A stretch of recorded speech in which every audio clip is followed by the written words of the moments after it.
Hi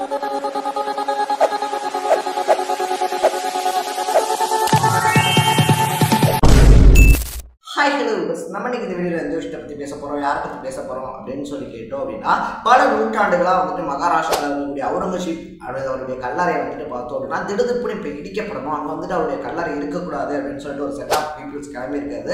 அங்கே வந்துட்டு பார்த்தோம் அப்படின்னா 144 தடை உத்தரவு போடக்கூடிய அளவுக்கு ரொம்ப பெரிய இஷ்யூவாக வெடிச்சிருக்கு அப்படின்னே சொல்லலாம். ஸோ முகலாய பேரரசர்கள்லேயே வந்துட்டு பார்த்தோம் அப்படின்னா அதுக்கு முன்னாடி பாபரா இருந்தாலும் சரி, ஜஹாங்கீர், அதை தாண்டி அக்பர், அதுக்கப்புறமா பார்த்தோம் அப்படின்னா ஷாஜகான் அப்படின்னு சொல்லிட்டு பல அரசர்கள் ஆண்டிருந்தாலுமே பார்த்தோம் அப்படின்னா அவுரங்கசீப் அளவுக்கு வந்துட்டு அதிகப்படியான நிலப்பரப்பு அப்படின்றத எந்த முகலாய மன்னர்களும் ஆண்டது கிடையாது அப்படின்னு வந்துட்டு சொல்றாங்க. ஸோ இது மட்டும் இல்லாமல் பார்த்தோம் அப்படின்னா என்னதான் வந்துட்டு ராஜாவா இருந்தாலும் அவுரங்கசீப் இருக்கார் இல்லையா, அரசினுடைய கருவூலத்துல இருந்து கஜானால இருந்து காசு எடுக்க மாட்டாரு. அவரே குரான் எழுதி விற்கக்கூடிய காசு. இன்னொரு பக்கத்துல பார்த்தோம் அப்படின்னா இந்த நமாஸ் பண்ணும்போது வந்துட்டு தலையில ஒரு தொப்பி போடுவாங்க இல்லையா, அந்த தொப்பி அவரே தயாரிச்சு அதுக்கு வரக்கூடிய காசு அப்படின்ற மாதிரியான காசுகளை தான் அவர் செலவு பண்ணுவாரு. ஸோ அரசு ஆடம்பர வாழ்க்கை அப்படின்றத அவுரங்கசீப் வாழ்ந்தது இல்லை அப்படின்னு சொல்லிட்டு ஒரு செட் ஆஃப் பீப்புள் சொல்றாங்க அப்படின்னே சொல்லலாம்.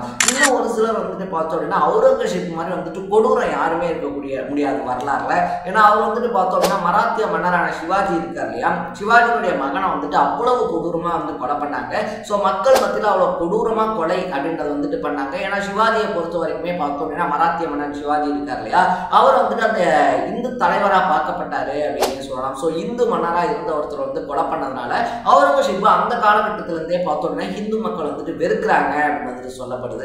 இன்னொரு செட் ஆஃப் பீப்புள்ஸ் வந்துட்டு பார்த்தோம் அப்படின்னா மக்கள் மேல வந்துட்டு அதிகப்படியான வன்முறை அப்படின்றத மற்ற அரசர்கள் மாதிரி பார்த்தோம் அப்படின்னா அவுரங்கசீப் காட்ட கிடையாது. நாடுகளை பிடிக்கிறவங்களா அவுரங்கசீப் வந்துட்டு மும்முரமா இருந்தாரே தவிர மக்களை அடிமைப்படுத்தணும், மக்களை வந்துட்டு பார்த்தோம்னா துன்புறுத்தணும் அப்படின்ற எண்ணம் அவருக்கு கிடையாது அப்படின்னு சொல்றாங்க. ஸோ இப்படி ரெண்டு செட் ஆஃப் பீப்புள்ஸ், ரெண்டு கருத்துக்கள் அப்படின்றத சொல்றதுனால உண்மையாலே அவுரங்கசீப் நல்லவரா கெட்டவரா அப்படின்றதான் இந்த வீடியோல பேச போறோம். அதுக்கு முன்னாடி நம்ம சேனலுக்கு நீங்க புதுசாக வந்திருந்தீங்க அப்படின்னா இதே மாதிரி அப்பப்பா அப்டேட்டாக போயிட்டு இருக்க விஷயங்கள் இருக்கு இல்லையா, அது கரண்ட் அஃபேர்ஸாக இருந்தாலும் சரி, பாலிடிக்ஸாக இருந்தாலும் சரி, ஸ்போர்ட்ஸாக இருந்தாலும் சரி, அப்பப்பா அப்டேட்டாக போயிட்டு இருக்கிற விஷயங்களை நீங்க தொடர்ந்து தெரிஞ்சுக்கணும் அப்படின்னு ஆசைப்பட்டீங்கன்னா மறக்காம சேனலை ஃபாலோ பண்ணி சப்ஸ்கிரைப் பண்ணிக்கோங்க.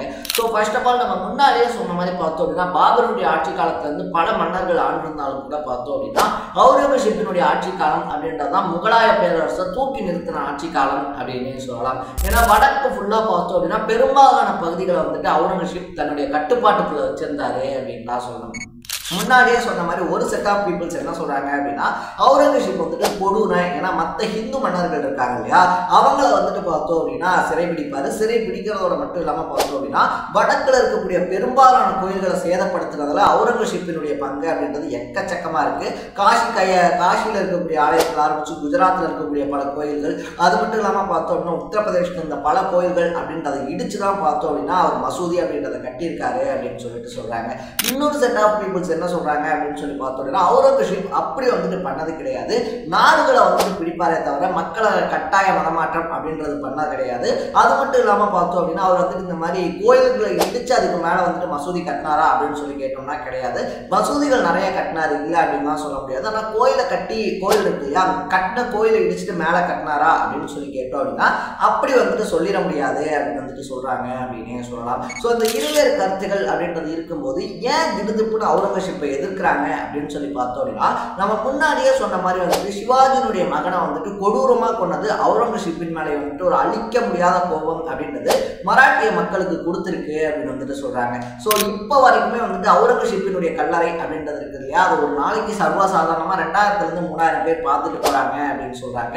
தன்னுடைய இறப்புக்கு அப்புறமா பார்த்தோம் அப்படின்னா இந்த மாட மாளிகை, கூட கோபுரம் இதெல்லாம் வந்துட்டு தன்னுடைய கல்லறையை சுற்றி இருக்கக்கூடியது வெறும் மண்ணால பார்த்தோம் அப்படின்னா என்னுடைய பணத்தை மூடி அதுக்கு மேல வந்துட்டு பார்த்தோம் அப்படின்னா அந்த காய்கறி செடிகள் இருக்கு இல்லையா அதை வச்சாலே போதும். என்னுடைய பாடிக்கு மேல, அதாவது என்னுடைய உடம்புக்கு மேல வந்துட்டு பார்த்தோம் அப்படின்னா இந்த கூரை போடுறது இல்லைன்னா அலங்காரம் பண்றது அதெல்லாம் எதுவுமே இருக்கக்கூடாது அப்படின்னு சொல்லிட்டு ஸ்ட்ரிக்டா அவுரங்கசீப் அவருடைய இறப்புக்கு முன்னாடி சொல்லிட்டாரு அப்படின்னு வந்துட்டு சொல்லப்படுறாங்க.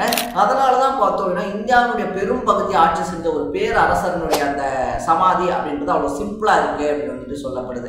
ஸோ இப்போ வந்துட்டு ஏன் அதை எடுக்க சொல்றாங்க அப்படின்னு சொல்லி பார்த்தோம் அப்படின்னா அவுரங்கசீப்பினுடைய அந்த சமாதி அப்படின்றது இருக்கு இல்லையா அது வந்துட்டு பார்த்தோம் அப்படின்னா மராத்திய மக்களை இழிவுபடுத்துற மாதிரி இருக்கு. அந்த கல்லறை அப்படின்றது பார்த்தோம் அப்படின்னா மராத்திய மக்கள் அடிமைப்பட்டு கிடந்ததை வந்துட்டு உணர்த்துற மாதிரி இருக்குது. இன்னும் எங்களை வந்துட்டு அடிமைகளுடைய அந்த எண்ணங்கள் அப்படின்றது அந்த கல்லறை கொடுக்குது அப்படின்ற மாதிரியான ரீசன்ஸை அவங்க சொல்லிக்கிட்டு இருக்காங்க அப்படின்னே சொல்லலாம். ஸோ இந்த விஷயம் பார்த்தோம் அப்படின்னா பல காலமாகவே வந்துட்டு புகஞ்சுக்கிட்டே இருந்தாலும் கூட இப்போ மறுபடியும் ரொம்ப பெரிய பேசு பொருளாகி ஒரு 2 நாளாக பார்த்தோம் அப்படின்னா 144 தடை உத்தரவு போடுற வரைக்கும் ரொம்ப பெரிய ஒரு விஷயமா வெடிச்சிருக்கு அப்படின்னே சொல்லலாம். ஸோ இது மட்டும் இல்லாமல் பார்த்தோம் அப்படின்னா அவங்க சொல்லக்கூடிய விஷயம் என்னவா இருக்கு அப்படின்னா அவுரங்கசீப் இருக்கார் இல்லையா, அவுரங்கசீப்பினுடைய கல்லறையை உடைக்கிறவங்களுக்கு கிட்டத்தட்ட 20 லட்சம் ரூபாய் வரைக்கும் சன்மானம் வழங்கப்படும் அப்படின்ற மாதிரியான அறிவிப்புகளும் வெளியிடப்பட்டிருக்கு அப்படின்னே சொல்லலாம். ஸோ பல காலமாகவே வந்துட்டு பார்த்தோம் அப்படின்னா அந்த பாபர் மசூதி அப்படின்றது இருக்கு இல்லையா, அதுவே ரொம்ப பெரிய சர்ச்சையா ரொம்ப பெரிய இழுப்பறியா போய்கிட்டு இருந்துச்சு அப்படின்னே சொல்லலாம். ஸோ இப்போ பாபர் மசூதிக்கு அடுத்தபடியாக வந்துட்டு பார்த்தோம் அப்படின்னா அவுரங்கசீப்பினுடைய கல்லறை பக்கமா ஒரு செட் ஆஃப் பீப்புள்ஸ்